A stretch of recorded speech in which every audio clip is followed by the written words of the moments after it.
Salutations, y'all. Welcome to or welcome back to my channel. My name is Nkechi, and for today I'm sharing with y'all my quarter 3 DNFs.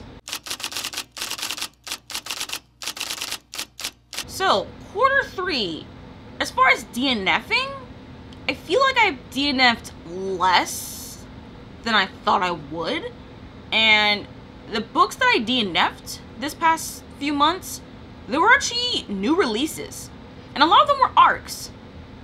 And I don't really like that, not gonna lie. But honestly, I've gotten to the point in the year that I now know or have a better idea of what 2024 releases really worked for me and ones that did not work for me, that I've noticed from like the first half of the year. Hence, let's actually get right into it. Let's talk about quickly the stats. First up, I DNF'd 11 books. As far as series DNF'd, I will have to say about 1, because there are other books that I DNF'd this past quarter that were like first book in series, but I don't really count them as a series DNF since I actually didn't fully start the series, if that makes sense. So it's actually fully starting the series. I have DNF'd, well, 1 series. I DNF a sequel to a series. And the number of 2024 releases / arcs I DNF'd, 7. So 7 of the 11 books that I DNF'd in the past few months were arcs and new releases, which is not the greatest, not going to lie, but it is what it is. And unfortunately, a lot of those DNFs are hard DNFs. So I have a lot more hard DNFs this past quarter. So I'm going to actually go more in reverse order. I'm going to start with like wrong book, wrong time, then never say never, and then saved by the DNF. We're going to reverse the order. So let's get started. So first up, wrong book, wrong time. So I only have 2 books for this one. And that pretty much just means that these books were soft DNFs. I just didn't have time to get into them. Also because like these 2 books here were library books, physical library books. So I am waiting for the audiobook instead. So I will come back to these books. I just didn't have time to read them before I had to return them to the library. One of them was A Crane Among Wolves by June Her. This is one of my more anticipated releases. I did start it and I had a little bit of trouble getting into it physically, and I wasn't sure if it's because of the story itself or because it was a physical book. So I decided that I'm going to try again with the audiobooks. So I'm currently on hold with the audiobook, and hopefully I get to read that book soon. Next up, Paladin's Grace by T. Kingfisher. This is the first book in the Saints of Steel series. This is definitely a soft DNF because I was enjoying my time with it. It's just that for some reason I wasn't really in the mood to really read it physically. So I did place a hold on the audiobook instead. So rest assured, I will be getting to the Saints of Steel series. So that's that for wrong book, wrong time. Next up, Never Say Never. So they're hard DNFs, but they're not the hardest of DNFs. I could come back to these, but chances are that I might not. One of them is Saints of Storm and Sorrow by, I think, Gabriela Buba. This is actually a debut novel. It's the first book in a series. I don't know if it's a duology or a trilogy. I remember this being like, I know it's inspired by like Filipino history and mythology, and I think it's like some colonial revenge story or something. I just was not really vibing with the ebook at the time, so I figured maybe this is just more on the book itself, because honestly I didn't even get past the prologue chapter. I really struggled with that prologue a little bit, so I wasn't sure if this was really the book's fault or not. So I was like, you know what, I think I'm just gonna solidly DNF this book, although I am curious though to try at least the audiobook, because I do know Dante Bosco is one of the narrators for that audiobook, so I really want to at least try. But for right now, it's gonna be a pretty solid DNF until I'm getting to that audiobook, and I'm not really in a big rush to get to it. Next is The Children of Gods and Fighting Men, and I'm blanking on the author's name right now. This is the first book in the Gale Song trilogy. I think it's a trilogy. I know there's like 3 books out. This one I was just intrigued by because it's pretty much based upon like Scottish history, I think. And it's a fantasy as well, so I thought it'd be really cool. But I think, oh no, I do remember, I had an ebook and I had trouble with the pronunciation of names and places. Or was that no, or maybe did I get the audiobook? I'm trying to remember. No, wait, I remember now. Okay, so I have the audiobook of this book, but it was hard for me to really keep track of like who was who, since I didn't have like the name. I couldn't figure out who was who based on the names themselves, so I really needed to like look also with my eyeballs, but I also would need the pronunciation. So I figured that this is gonna be a book, and definitely the series entirely actually, that I really need this to be a hybrid read moment. And So I just DNF'd to be like, you know what? I don't know if this is me or the book's problem, but I'm just gonna put this book down. And I'm not really in a rush to get back into it, so this is gonna be a solid DNF, but you know, never say never. I might just be in the mood again to try the audiobook and do a hybrid read again with an ebook or even a physical book. We shall see though if I end up getting back to that. Now let's get to the final category. Saved by the DNF. This is where I was like, okay, these books, this is definitely a book problem. I'm just not, it just doesn't work for me. One of them was Bookshops and Bone Dust by Travis Baldree. I was reading this for, I can't remember which readathon it was. Because July, August, and September were readathon months, oddly enough. I can't remember if this was for the Terra readathon or Formal readathon. I don't remember when. Maybe it was July, actually. It might have been July. So it might have been a Terra readathon DNF. I know this is the prequel to Legends and Lattes, and I never read Legends and Lattes, but I have heard that, despite the fact that Bookshops and Bone Dust was published after Legends and Lattes, I've heard that as far as like the tension of the characters, it makes sense to probably start with Bookshops and Bone Dust before you get to Legends and Lattes. So I was like, you know what, okay, let's start with the prequel. I did not like this prequel. I actually really did not even care for Travis Baldree's writing, honestly. I did not care for Viv. I did not care for the world. I just couldn't care for it. And again, I really do believe it is because of the fact it's a cozy fantasy, and I'm like, I wanted to at least see if this series could get me a little bit more into cozy fantasy, but honestly, it just does not work for me. It really doesn't. I really have to just accept the fact that cozy fantasy is not this subgenre for me. It just does not work. I cannot really, at least not with this particular book and not by this author. It just doesn't work for me. So I said nope, I'm done. Next up, The Sky on Fire by Jen Lyons. This is the author of The Course of Dragons. I got this as an advanced listening copy thanks to Macmillan Audio, and I did DNF, what was it, halfway through? How far was I into this book? I don't remember now. Wait, yeah, I was actually. I remember. I was halfway through the book and I said okay, I need to be done. I don't know if it was because it was a dragon book or because I was just bored, but honestly, the narrator, was it one narrator? I think it was one narrator, because I also got this, because I got it from Macmillan Audio, and I think it was one narrator, and honestly, I really did like the narrator's voice and narration style. However, come on, I just didn't care for the story itself. The main character was just uninteresting to me, and I didn't want to just keep pushing through the book and just have my mind be numbed all the way through, being like, okay, well, I'm giving this book 2 stars because it was just boring to me. When I'm like, I could have just DNF'd it. So I ended up DNFing it. It was just not the book for me. It's my first time reading anything by this author, so I'm like, is this just the book thing? Is this an author thing? For sure, it's at least a book thing for me anyways, because I really just could not care for these characters and this world and all that. Like, I don't care.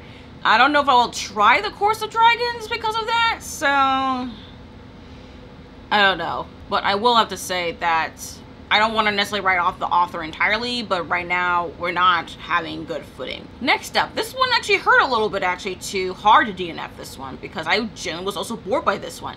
A Sorceress Comes to Call by T. Kingfisher. I got this as an e-arc by Tor Books. And I'm actually very sad to say that I did DNF the book, like about a quarter of the way through. I really could not care to keep reading this book. This is supposed to be like a Goose Girl retelling, like a darker version of the Goose Girl, which, first of all, not really familiar with the original tale, which is fine. I really thought this was gonna be more like a Nettle and Bone situation, but like it just reminded me more of like Thornhedge, which I was just like, don't really care for the characters as much, don't really care about the pacing for the plot right now. The writing is still good, I just could not care to follow along with these characters. Like, Cordelia is a fine enough character, but I was just getting really bored at following her. And then, what was the old woman name? I forgot what her name was, but I couldn't care about her character. I don't care what was gonna happen. I don't care if anything even was gonna change if I kept reading it. I was just done. I was just getting very, very tired. Now, granted, it could have been because of my reading slow, because it was in August that I tried to read this book. So maybe it was a reading slump thing. So maybe I could come back to it, but for right now, I'm gonna have to say hard pass. Now, another arc, though actually I got this from Macmillan Audio. The Fertile Earth by Ruthvika Rao. I think this was a debut novel. All I know is this was like historical fiction, and I think it took place sometime in India, and we following multiple characters, I think they're falling in love with each other or something. I don't really remember, and honestly I don't even care much about it. I just grew bored. I requested Macmillan Audio for this audiobook because I was genuinely just curious about it, since I never heard of this author or this book at all. But looking at it, I was listening to the book, I was like, okay, this is actually kind of boring. I don't really care for it, unfortunately. The narrator was fine, but I don't know. It could have been a reading slump thing, or maybe this is a me problem and less of the book itself. But honestly, I just could not care to continue reading it, so I DNF'd. And I wasn't very far into it either. I was like less than 10%. Next up, I also DNF'd The Unrelenting Earth by Kritika H. Rao. This is the sequel to The Surviving Sky, which was a book I really enjoyed last year. And I did get an advanced listening copy thanks to, I think it was Recorded Books, or was it Dreamscape Media? I forgot who maybe it was I can remember now. Dreamscape Media. They're the one who gifted me the advanced listening copy for this book. And I did pre-order the sequel. And unfortunately, I had to DNF this one. I think I DNF'd around 20-ish%. I really just, for some reason, I don't know what happened. Maybe this was due to my reading slump, but I genuinely did not care to continue following whatever Iravan and Ahilia were doing in this sequel. I was just like, I was over it, to be honest. Because there were things that happened in the end of The Surviving Sky that I was like, okay, don't know where we're going with this. We'll still see what happens in the sequel. And then reading like the first 20-ish% of the sequel, I'm kind of just like, I don't really see why we have to go this way regarding these two characters like this. And I was very curious too because of what happened regarding like this floating city as well, to see how that's going to happen after the end of the first book. And unfortunately, I really was just not, it was just not working for me, unfortunately. And it made me so sad because I was so excited for this sequel. But now I'm like, well, I actually don't think I'm actually invested in this series anymore. And this is actually the series that I am DNFing. And unfortunately, I also got an advanced listening copy too. I want to do a hyper read moment, but unfortunately, I was just not having it.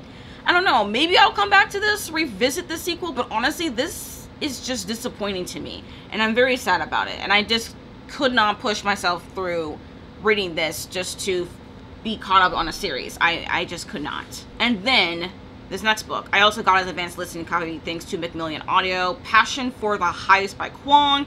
I recently posted my Minnesota Autumn Diary number 10.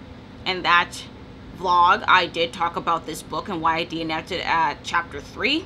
I truly believe, I don't know. I never heard of this author. I've never heard of this book. I said, yeah, you know what, let me request this book because I was very curious because of the genre itself, urban fiction.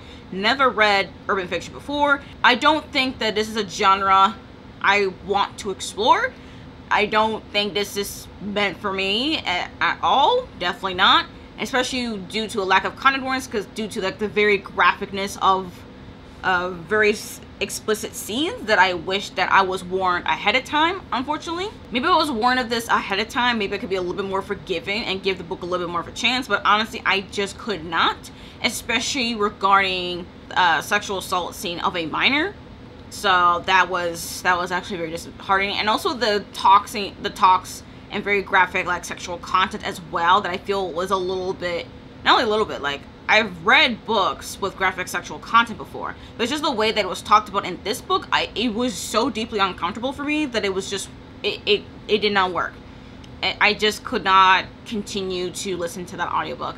So I ended up just putting that down very, very quickly, unfortunately. Then last, and not really the least, but I am sad that I DNF'd this book, Every Drop is a Man's Nightmare by Megan Kamale Kakimoto.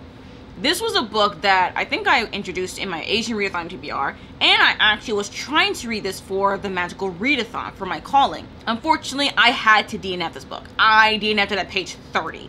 I only read the first short story, because this is actually a short story collection that is written by a native Hawaiian and Japanese author, and that's what actually really intrigued me to even purchase this book and just to even give it a shot, because I was like, you know what, I've never heard of this book before.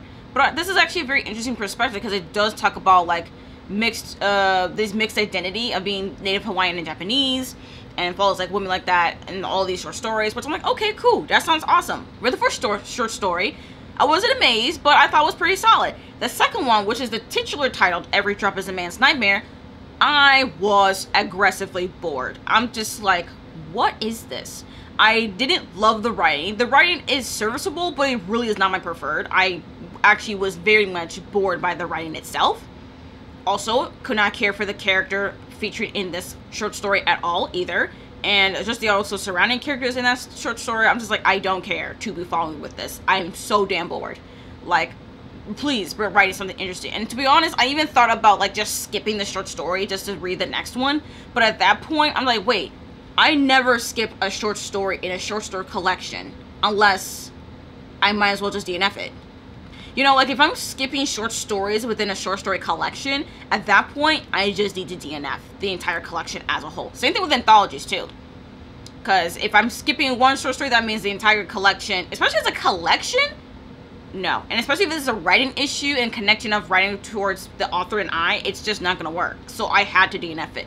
Thankfully though, I was able to purchase a scroll for Magical Readathon so that this book could be counted into my calling. So I was able to at least complete the readathon. But unfortunately, this book was just a miss. And I'm very, very sad about it. And unfortunately, I have to just unhaul it. There's just nothing about it that sparks joy for me. And I'm very, very sad about it.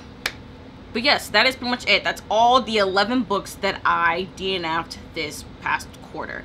Not a lot, but a lot of it though were pretty much highly anticipated releases or in just arcs and things, and a couple of them I'm going to try again, and most of them I'm just like, nope, we ain't, it's a no-go here. But at least I did try. Now as far as the fourth quarter, I don't know. October, November, December, I don't know when I'm going to be DNFing. Who knows?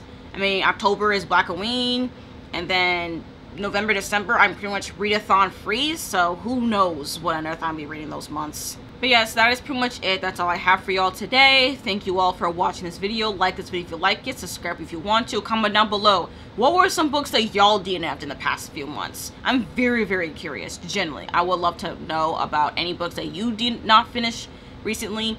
And if you made it this far into the video and you have not much else to say, but you want to leave me an emoji to let me know you're here, leave me this crossed-armed person emoji down in the comments. Thank you all for watching, and I hope to see you all in my next video. Bye.